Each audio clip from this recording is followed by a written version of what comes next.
నారాయణపేటలో BJP legal cell సమావేశం ఏర్పాటు చేశారు. 18వ తేదీన జరిగిన జెండా వివాదం లాఠీచార్జ్ వరకు దారితీస్తుందన్నారు బీజేపీ డిసిప్లిన్ కమిటీ సభ్యుడు నాగూరావు నామాజీ. కక్షపూరితంగానే సంబంధం లేని వ్యక్తులపై కేసులు నమోదు చేశారన్నారు. ఇరు వర్గాల వారు ఒక కొలిక్కొచ్చే సమయానికి పోలీసులు అత్యుత్సాహం ప్రదర్శించారని ఆరోపించారు. అమాయక ప్రజలపై దాడి చేసిందే కాకుండా అటెంప్ట్ మర్డర్ కేసు నమోదు చేయడం ఏంటని ప్రశ్నించారు. దీని మీద ఇమ్మీడియట్గా ఎంక్వైరీ చేసి ఈ తప్పు కేసు బనాయించినందుకు పోలీస్ యంత్రాంగంపై చర్య తీసుకున్నాలని చెప్పేసి అన్కండిషనల్గా కేసుని విత్డ్రా చేసుకున్నాలని చెప్పేసి డిమాండ్ చేస్తున్నాను.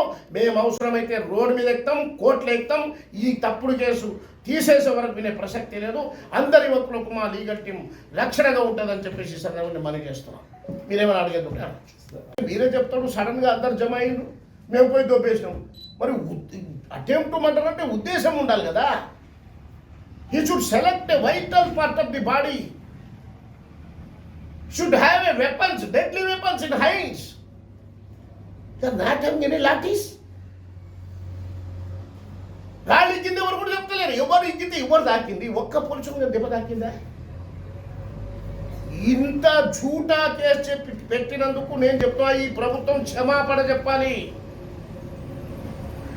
అనవసరం